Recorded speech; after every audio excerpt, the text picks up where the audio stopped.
Hello friends BPSC ADO hello friends BPSC ADO का exam ज़्यादा दूर नहीं है। अब हमारे पास सिर्फ 60 डेज़ ही बचे हैं। आपका एग्ज़ाम होने वाला है अप्रैल में और अब आपके पास जो टाइम बचा है, हम मिड फेब में हैं अभी।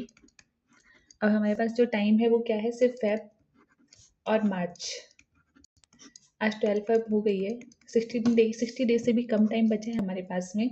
और क्योंकि ये एक सिंगल एग्ज़ाम है और सिंगल एग्ज़ाम में आप ऑफिसर बन जाएंगे, तो इतना अच्छा एग्ज़ाम आपके पास है, तो आप लोग को इसका अच्छे से पूरा का पूरा आपका फोकस होगा। और अब लास्ट मोमेंट पे आप कैसे रिवीजन करें, ये बहुत ही इंपॉर्टेंट सेगमेंट है। तो इस रिवीजन का एक प्लान लेकर आई हूँ मैं। छोटा सा रिवीजन प्लान है जो कि मेरे अकॉर्डिंग है, क्योंकि एज एन एस्पायरेंट मैं भी बीपीएससी एडीओ की प्रिपरेशन कर रही हूँ और मैंने अपना क्या रिवीजन प्लान बनाया है वो मैं आप लोगों के साथ डिस्कस करना चाहूँगी। तो अगर आप लोगों को मेरा प्लान अच्छा लगता है तो आप इसको फॉलो कर सकते हैं या फिर आप अपने अकॉर्डिंग इसमें कुछ चेंजेस कर सकते हैं। तो चलिए हम स्टार्ट करते हैं। तो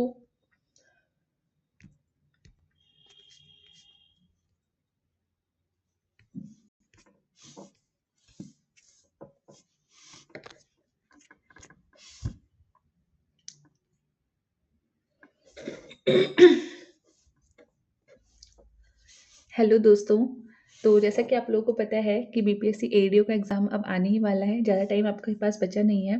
आपका अप्रैल में एग्ज़ाम है। आप लोगों को पता ही है कि आप लोगों का अप्रैल में एग्ज़ाम है। हम मिड फेब में आ चुके हैं। अब हमारे पास फेब, मार्च और अप्रैल इतने ही दिन बचे हैं। तो इसके अकॉर्डिंग अब हमें अपनी स्टडीज़ को थोड़ा स्पीड अप करना होगा और रिवीजन पर ज़्यादा से ज़्यादा फोकस करना होगा। आई होप आप लोगों ने अपना अब तक अपना सिलेबस कंप्लीट कर लिया होगा, या फिर जो भी थोड़ा बहुत आपका सिलेबस बचा है आप उसको थोड़ा स्पीड में कवर करिए, क्योंकि अब हमारे पास सिलेबस कवर करने का टाइम नहीं बचा है। अब हमारे पास रिवीजन करना है। जिन्होंने बिल्कुल शुरू से तैयारी स्टार्ट नहीं करी है, अगर उनको प्रिपरेशन स्टार्ट करनी है तो अब मैं ये तो नहीं कहूँगी कि उनका सिलेक्शन नहीं होगा, बट उनको अब सिलेक्टिव स्टडी करने की ज़रूरत है, क्योंकि ये बात तो सच है कि ओवरऑल सिलेबस आप 60 डेज़ में कवर नहीं कर सकते हैं। तो मैंने यहाँ पे एक छोटी-सी स्ट्रैटेजी शेयर करने की कोशिश करी है, जो मैंने खुद के लिए बनाई है कि इन 16 डेज़ में कैसे मैं अपना सिलेक्टिव टॉपिक के साथ में, क्योंकि मेरा सिलेबस तो कंप्लीट है, मुझे सिर्फ रिवीजन करना है, तो उसको हम कैसे 60 डेज़ में अच्छे से रिवीजन कर सकते हैं और बीपीएससी एडीओ का एग्ज़ाम क्रैक कर सकते हैं। क्योंकि आप लोगों को पता है कि ये एग्ज़ाम काफ़ी अच्छा है, ये सिंगल एग्ज़ाम है और सिंगल एग्ज़ाम में आप क्या कर सकते हैं, सिंगल एग्ज़ाम के थ्रू आप एक ऑफिसर बन सकते हैं। तो इतनी अच्छी अपॉर्चुनिटी को आपको मिस नहीं करना चाहिए। तो इसलिए आप लोगों को एक प्रॉपर स्टडी प्लान होना चाहिए कि आप कैसे इसको रिवीजन करेंगे और इस एग्ज़ाम को आप क्रैक कर सकते हैं। तो चलिए मैं आपके साथ शेयर करती हूँ कि मैंने क्या प्लान बनाया है। अब क्योंकि आप लोग के पास ज़्यादा टाइम बचा नहीं है, तो एटलीस्ट हम सबको एटलीस्ट 10 आवर स्टडी तो करनी ही करनी होगी। तो मैंने इस 10 आवर स्टडी को ना ब्रेक किया है 6 + 2 + 2 आवर में, ठीक है? 6 आवर जो मैं करूँगी वो करूँगी जीएस, क्योंकि मेरा जीएस वीक है। 2 आवर मैं दूँगी अपना सिर्फ मैथ्स और रीज़निंग पे, क्योंकि मेरे मैथ्स एंड रीज़निंग के कॉन्सेप्ट सारे क्लियर हैं। बस मुझे यहाँ पे क्या करना है, सिर्फ रिवीजन करना है, ठीक है? और 2 आवर हम देंगे करंट अफेयर को। बट बहुत से बच्चे ऐसे होंगे जिनका मैथ्स रीजनिंग वाला सेगमेंट वीक है और उनके अभी भी कॉन्सेप्ट इतने अच्छे क्लियर नहीं है, तो वो चाहे तो इसको 2 + 2 यानी कि 4 आवर कर सकते हैं। और क्योंकि उनका जीएस अच्छा होगा तो वो लोग जीएस को 4 आवर ही दे सकते हैं। या जिन लोगों का जीएस वीक है, जिनको जीएस पे ज़्यादा वर्क करना है, वो 6 आवर जीएस को दें, मैथ्स रीजनिंग को। क्योंकि यहाँ पर हम 2 तरीके के बच्चों को टारगेट कर रहे हैं, एक वो जिनका मैथ्स रीजनिंग स्ट्रॉन्ग है और एक वो जो जिनका जीएस स्ट्रॉन्ग है। अब ये आप लोग अपने हिसाब से डिसाइड करिएगा कि आपका क्या वीक है और क्या स्ट्रॉन्ग है। उसके अकॉर्डिंग आप अपने टाइम को थोड़ा-सा घटा-बढ़ा सकते हैं। इसके अलावा दूसरी जो हमारी स्ट्रैटेजी होगी कि हमें 31 मार्च तक 31 मार्च तक हमें अपना कंप्लीट रिवीजन कर लेना है और 1 अप्रैल से 10 अप्रैल तक आपको सिर्फ और सिर्फ फोकस करना है टेस्ट सीरीज में और टेस्ट सीरीज का रिवीजन। इसके अलावा जो भी आप रिवीजन करेंगे वो मंडे टू सैटरडे आप रिवीजन करेंगे और संडे को आप सिर्फ और सिर्फ लगाएंगे टेस्ट सीरीज।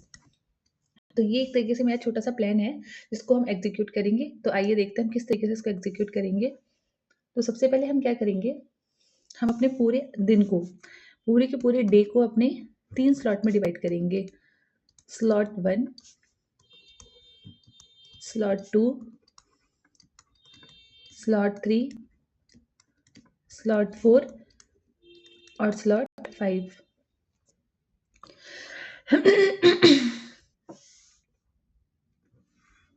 और इसी तरीके से इनको 5-5 स्लॉट में डिवाइड करेंगे और ये जो हमारे 5 स्लॉट होंगे ना, ये सारे के सारे स्लॉट जो होंगे हमारे वो 2-2 आवर्स के होंगे। ये सारे स्लॉट हमारे कितने के होंगे? 2 आवर के। मैंने यहाँ पे टाइम मेंशन नहीं किया है क्योंकि हर किसी का स्टडी टाइम अलग-अलग होता है, तो वो स्लॉट आप अपने हिसाब से बना लीजिएगा, पर आप अपने एंटायर 10 आवर को इन 2-2 आवर के स्लॉट में ब्रेक कर लीजिएगा।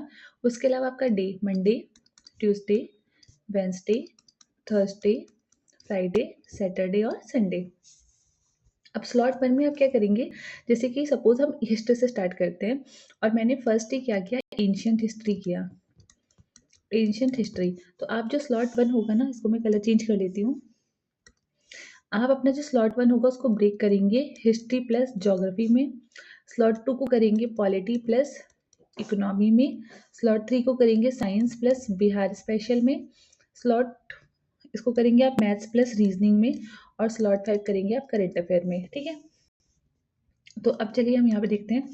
सपोज़ मैंने एंशिएंट हिस्ट्री मंडे को मैंने एंशिएंट हिस्ट्री किया और उसके मैंने शुरू के 3 टॉपिक्स कवर करे सपोज़।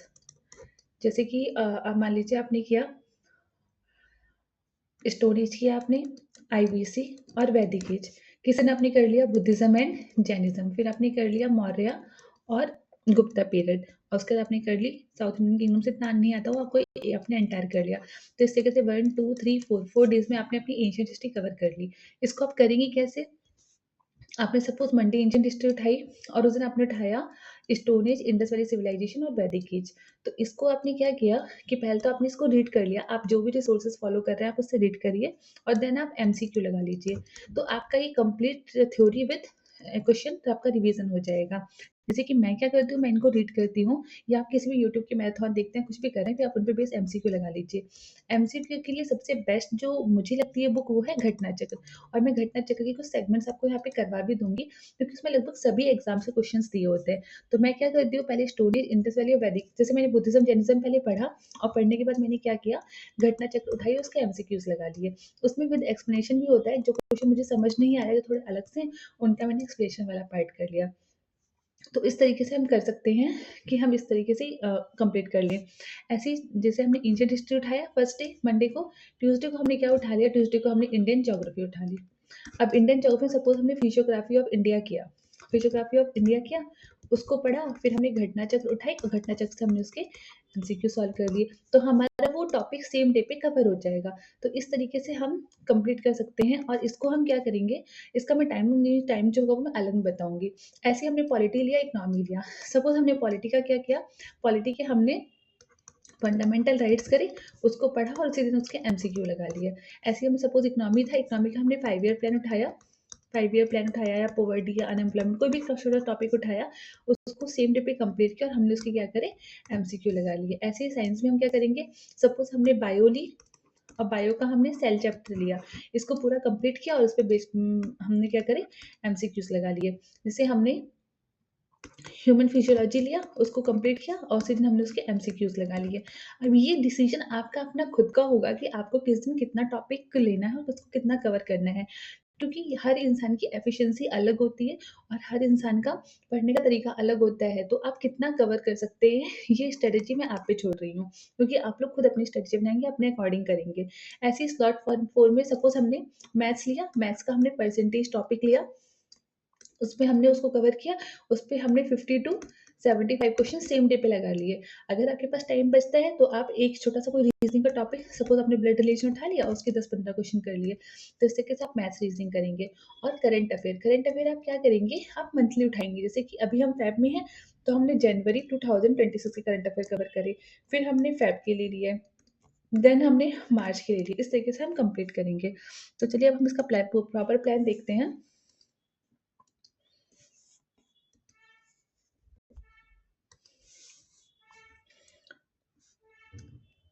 तो यहाँ पर हमने लिया डे, फिर हम यहाँ पर लेंगे हिस्ट्री प्लस ज्योग्राफी स्लॉट 1 में, स्लॉट 2 में हम लेंगे पॉलिटी प्लस इकोनॉमी, स्लॉट 3 में हम लेंगे साइंस, स्लॉट 4 में हम ले लेंगे करंट अफेयर स्लॉट 5 में हम ले लिया मैथ्स एंड रीजनिंग। अब हम क्या करेंगे,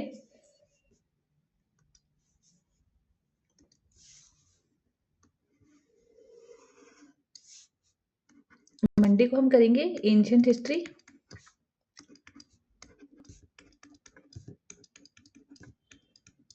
फिर हम करेंगे यहाँ पर इंडियन ज्योग्राफी, अगले दिन हमने करी, फिर हमने उठाई एंशिएंट हिस्ट्री, फिर हम उठाएंगे इंडियन ज्योग्राफी, फिर एंशिएंट हिस्ट्री और फिर इंडियन ज्योग्राफी। एक वीक में हमारी हिस्ट्री खत्म हो गई और हाफ पोर्शन हमारा इंडियन ज्योग्राफी का हो गया। ऐसे हमने उठाई पॉलिटी, देन इकोनॉमी, फिर पॉलिटी, फिर इकोनॉमी, फिर पॉलिटी, फिर इकोनॉमी। साइंस में सपोज हमने एक दिन उठाया फिजिक्स, नेक्स्ट हमने उठाई केमिस्ट्री, फिर बायो, फिर फिजिक्स, फिर केमिस्ट्री और फिर बायो। करंट अफेयर में हम स्टार्ट कर रहे हैं जनवरी 2026, हमने इसको 3 डेज दे दिए। फिर हम उठाएंगे दिसंबर 2026, हमने इसको 3 डेज दे दिए। इस तरीके से हम कंटिन्यू करते रहेंगे। ऐसे ही मैथ्स में से हमने फर्स्ट उठाया परसेंटेज, फिर नेक्स्ट डे हमने उठाया प्रॉफिट लॉस, अगले दिन हमने उठा लिया रेशियो प्रपोर्शन, फिर हमने उठा लिया simple interest compound interest, next day हमने उठा लिया टाइम एंड वर्क। इस तरीके से अपने टॉपिक्स को क्या करेंगे, ब्रेक कर लेंगे। और रीजनिंग का साथ में सपोज हमने एनालॉजी उठा ली, सीरीज उठा लिया, ब्लड रिलेशन उठा लिया, सिलॉक्स उठा लिए। इस तरीके से हम अपने टॉपिक्स को ब्रेक करते रहेंगे। तो ये हमारा होना चाहिए। अब इसमें हमारा टाइम फ्रेम क्या होना चाहिए, हम उस पर देखते हैं। तो टाइम फ्रेम की अगर हम बात करें तो आप लोगों को 29 फेब तक आप लोगों को क्या क्या कंप्लीट कर लेना चाहिए। तो अकॉर्डिंग 29 फेब तक आपका ancient, medieval, Indian geography, polity के जो इम्पोर्टेंट टॉपिक्स हैं जैसे कि union and territory, citizenship, fundamental rights, fundamental duty, DPSP. Eco में सबसे पहले आप स्टार्ट करिए जो इम्पोर्टेंट चीज़ जैसे कि बजट, इकोनॉमिक सर्वे जो करंट का पार्ट है, बिहार बजट और बिहार का इकोनॉमिक सर्वे। उसके अलावा फिजिक्स एंड बायो का ह्यूमन फिजियोलॉजी, ये कंप्लीट होना चाहिए। फिजिक्स में जो इम्पोर्टेंट टॉपिक है वो आपका ऑप्टिक्स, मेजरमेंट एंड टाइम और आपका लाइट चैप्टर, ये ऑप्टिक्स का ही वैसे पार्ट हो गया। थर्मोडायनेमिक्स, ये सारे टॉपिक्स इंपॉर्टेंट है जो आपको कंप्लीट कर लेनी चाहिए। उसके बाद आते हैं हम लोग मार्च में।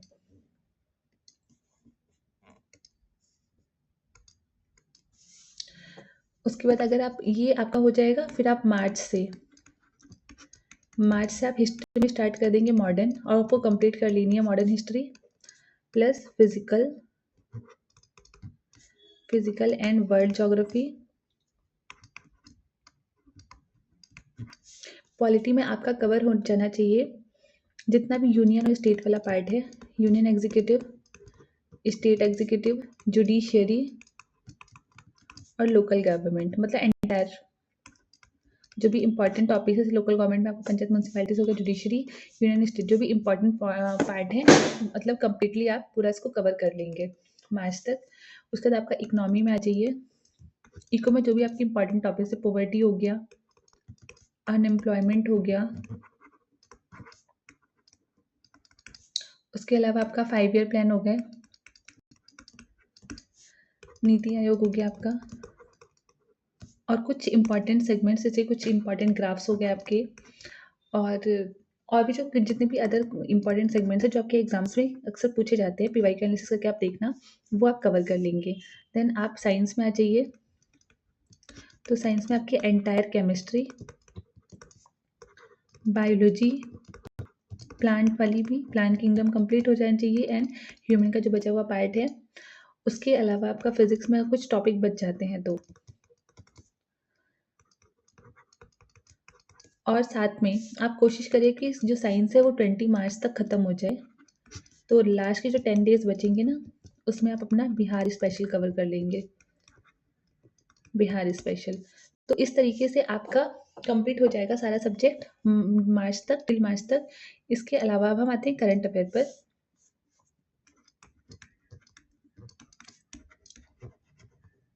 अगर हम करंट अफेयर की बात करें तो करंट अफेयर में आप ना 3 डेज़ लेके चलिए, 3 डेज़, और उसमें आप 1 मंथ का करंट कंप्लीट कर लीजिए।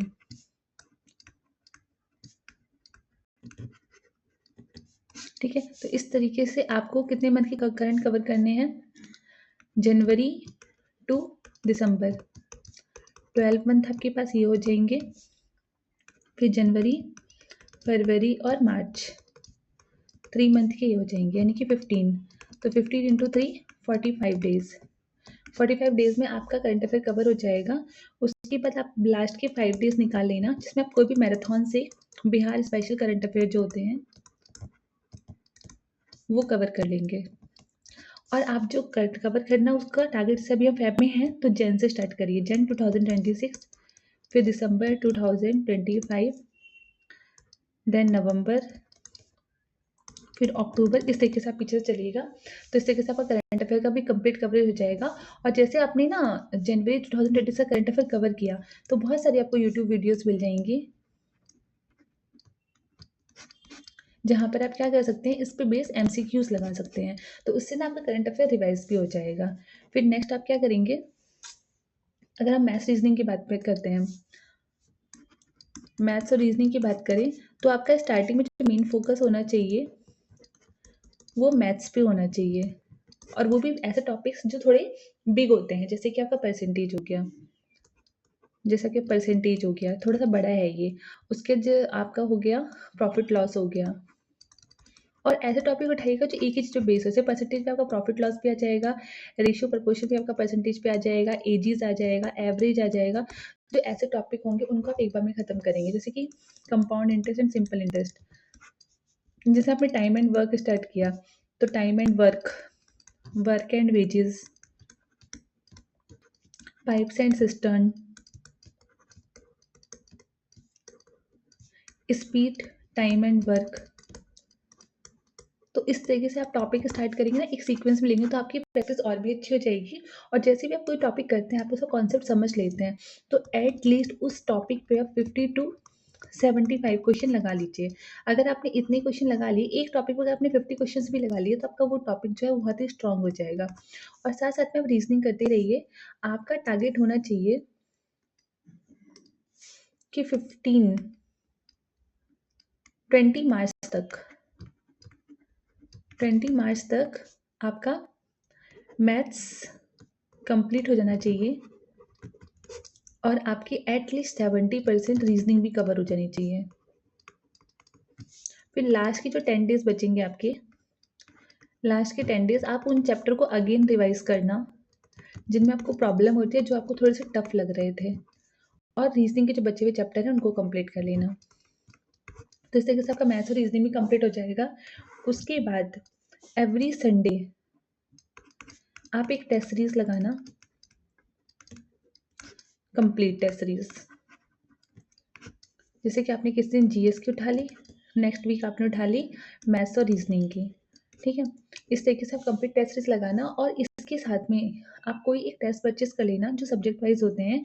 तो उसमें जैसे आपने अब तक सपोज आपने एंशियंट हिस्ट्री खत्म कर ली, तो एंशियंट हिस्ट्री पे ना आप घटना चक्र से क्वेश्चन लगाएंगे लगाएंगे। अदर्स से बाकी अदर्स किसी जगह से आप एटलीस्ट एंशियंट हिस्ट्री आपकी कंप्लीट हो गई, तो आप एक टेस्ट उठाओ एंशियंट हिस्ट्री का, उसको लगा डालो, कंप्लीट कर दो। अगर उसमें 100 क्वेश्चंस हैं, तो आपको समझ में आ जाएगा कि आप एक बार एक कंप्लीट जब एंशियंट हिस्ट्री उठाएंगे, तो आपको समझ में आएगा आपको कौन सा टॉपिक वीक है। उसको आप चाहे दोबारा रिवाइज कर सकते। आपने मॉडर्न हिस्ट्री ली, मॉडर्न हिस्ट्री ली और आपने इस पर टेस्ट लगाया, और आपको लग रहा है कि आपका गांधीयन फेज का जो क्वेश्चन है, गांधीयन फेज का क्वेश्चन आपका गलत हो रहा है, तो आप उसको रिवाइज कर लो। ठीक है, और ऊपर से आपका एक कंप्लीट अगेन रिवीजन भी हो जाएगा। तो इस तरीके से आपका देखो, अगर आप इस तरीके से देखें, तो आपका फर्स्ट रिवीजन, आपका जो फर्स्ट रिवीजन होगा वो घटना चक्र से होगा थ्रू एमसीक्यू। सेकंड रिवीजन आपका हो जाएगा टेस्ट सीरीज से, और आपका थर्ड रिवीजन होगा अगेन एमसीक्यू टेस्ट से, और फिर आपका जो फोर्थ रिवीजन होगा वो कंप्लीट मूक टेस्ट, जो आप लगाना स्टार्ट करेंगे अप्रैल में। और इसमें आप एक दिन में 2 टेस्ट लगाएंगे ही लगाएंगे, क्योंकि आपका एक दिन में 2 एग्जाम होने वाला है, मैथ्स रीजनिंग का और जीएस का। तो आप इसी तरीके से 10 दिन लगातार कंटिन्यू प्रैक्टिस करेंगे, और इन्हीं 10 डेज में अगर आपका, हाँ यहाँ पे एक सेगमेंट रह गया आपका,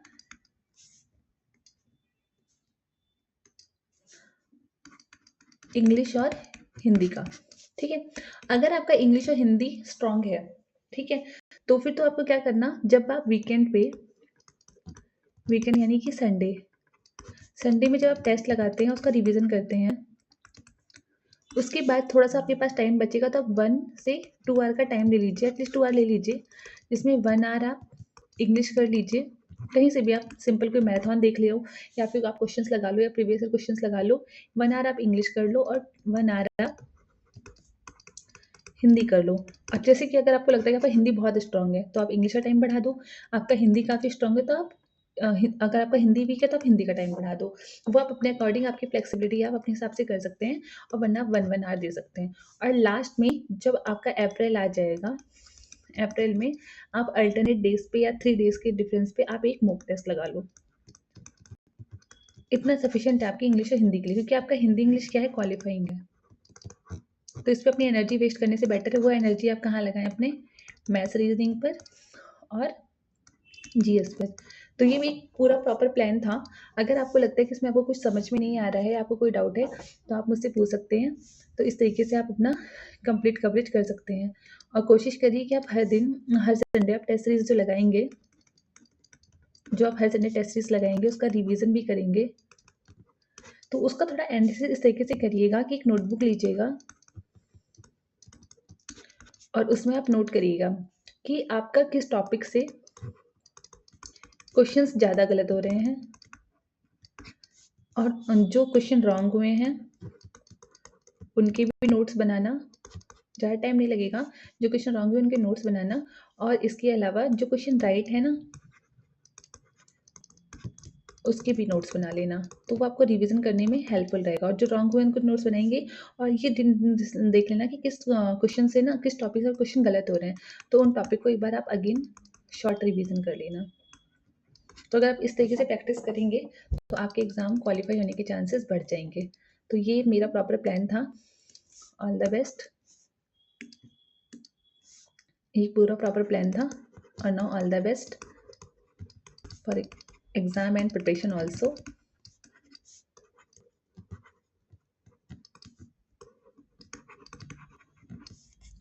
और मेरी तरफ से आपको क्या मिलेगा, तो वो मैं आपको बता देती हूँ।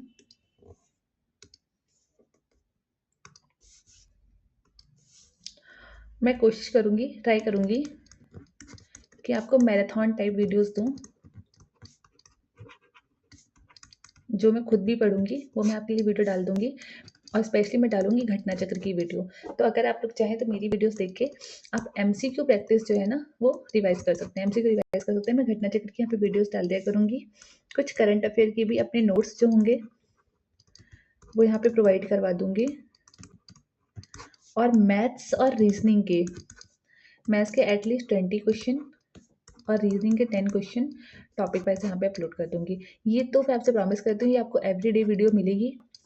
घटना चक्र की वीडियो एवरीडे मिलेगी। करंट अफेयर हो सका तो मैं आपको वीकेंड पे दे दूंगी, जो मैं खुद के नोट्स बनाऊंगी। तो ये मेरी तरफ से होगा।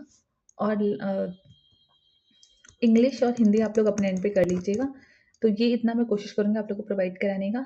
तो आप लोग को लेक्चर कैसा, ये मेरी स्ट्रेटेजी कैसे लगी बताइएगा। And thanks for watching. बाकी आगे लेक्चर से मिलेंगे। बाय।